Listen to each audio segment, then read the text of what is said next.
importante yung ano natin. Paano natin i-ano natin sa kayo? Marapatan Next. Next, Tagawan. Tagawan, Romero.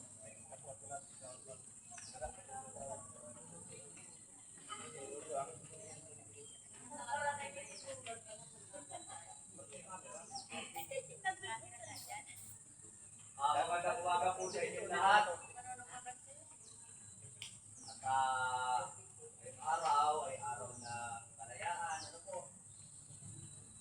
At kung saan po ngayong araw ng sinagsak para tayo makalaya sa mga kaibigan.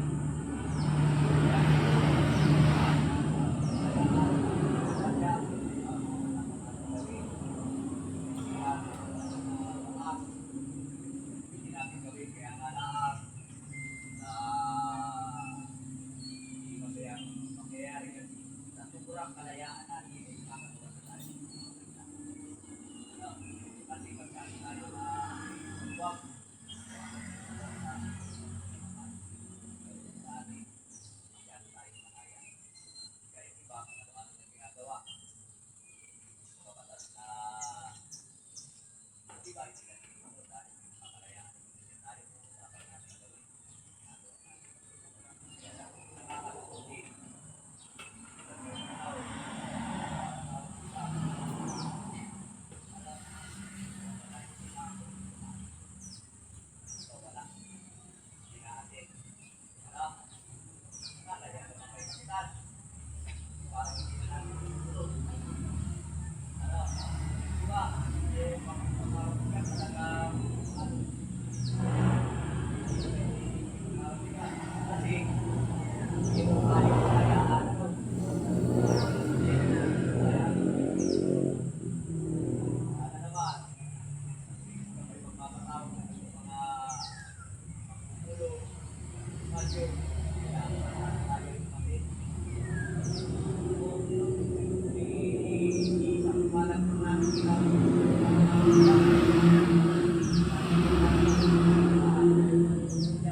Sinasabi na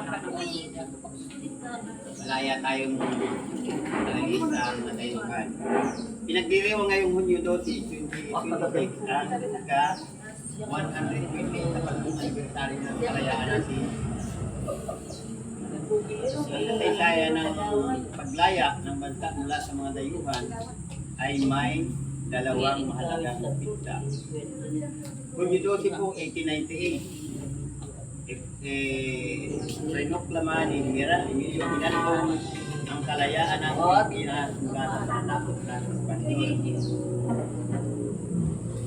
Ang pagpapahayag ng kalayaan ng Pilipinas ngayong Hunyo 12 po, 1898 sa Cavite, Cavite.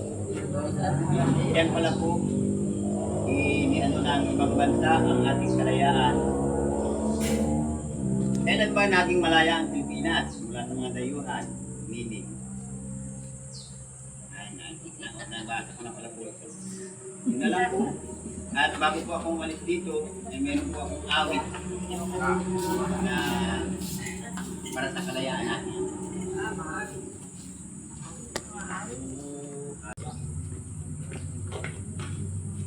Magandang umaga po sa inyo lahat.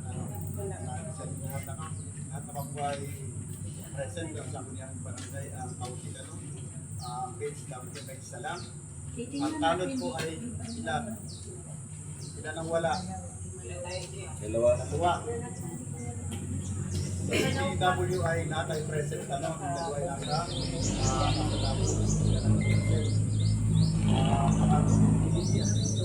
halos po ng ating so Balikan natin kung sandali at least sa story natin. 300 years from Spaniard, tayo po yung lagi na sayang 50 years sa Pilipinas, 4 years sa Japanese. At ngayon po ay, pero sinisilibrate po natin ang 128 years na ang ating araw ng kalayaan. Wala na tayo kaya po sa tanong ng mga kasilang. So, sila po ay nagkaisa noon. Ang diwa po nila ay pagkakaisa para sa bayan. Pero ngayon po, parang nakikita natin sa ating pamahalaan, mula sa itaas hanggang pababa ay pwede sa puno na hindi na nagkaisa. Pero piniriwan pa rin natin ang ating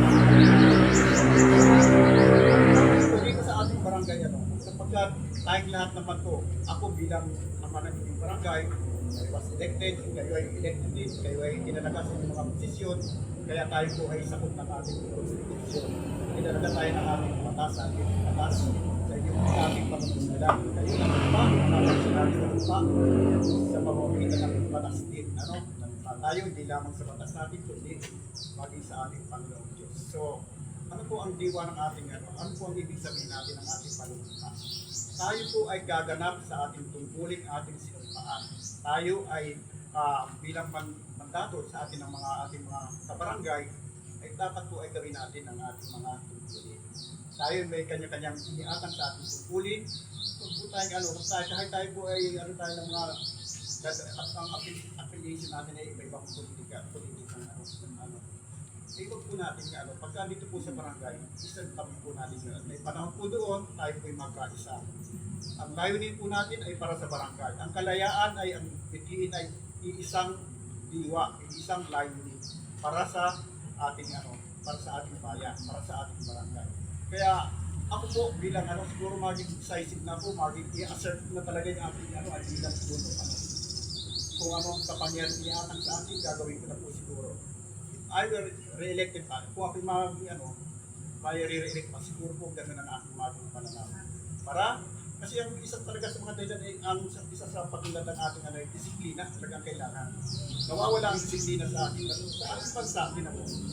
Ang ating Pangulo, hindi siya masyadong decisive. Pinababayaan lang yung pinababayaan niyang murahin, wala ng respeto, kung ano-ano minano sa kanya, binabato, pinababayaan lang. Siguro, kailangan katinaan din tayo ng pangit. Di din natin kung tayo meron na pangyarihan at hindi ang sa atin. So, tayo may kanya-kanya namang may limitasyon ang ating mga iniatang sa atin. So, dapat siguro po pagka may patawag tayong ganito, ito ay napaka-importante, hindi na sa paggulitan ng araw ng kalayaan, kundi sa pagkakaisa rin natin. Pinagdiriwang natin ito sa bagong panahon bilang tanda ng pagkakaisa. Sinisimbolize ito ang ating kalayaan, pagkakaisa. Hindi naman tayo dapat sa lahat ng salita ay malaya. Masobra na kasi ang Pilipinas sa kalayaan. Kaya, sabihin, kakasuhan na lang pagka lamang natin sa batas na hindi po tama. Dapat ay tinitingnan din natin ang tama at mali. So sa ating kabarangay, sa ating tayong lahat ay dapat po ay magtutulong tayo ng sama-sama. Huwag natin yung ating mga interest, yung mga personal interest sa susunod. Ang importante ay makapaglingkod tayo. Huwag ang pagsasabihin natin hipokrit na tayo, kung sasabihin natin hindi tayo nag-aagang para sa ating sarili. Pero yun po ang pinaka-aim natin, maglingkod, mapaunlad, mapagano'n natin ang aming mga kabarangay.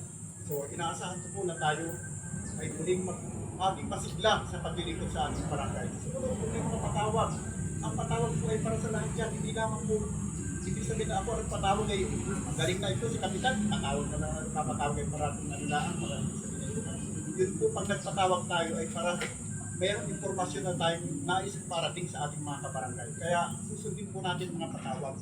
Hindi po ito kapakanan lang ng nagpapatawag, ang kapakanan para sa kapakanan po natin. So sa inyo po lahat, magandang umaga, sana po ito sa inyo.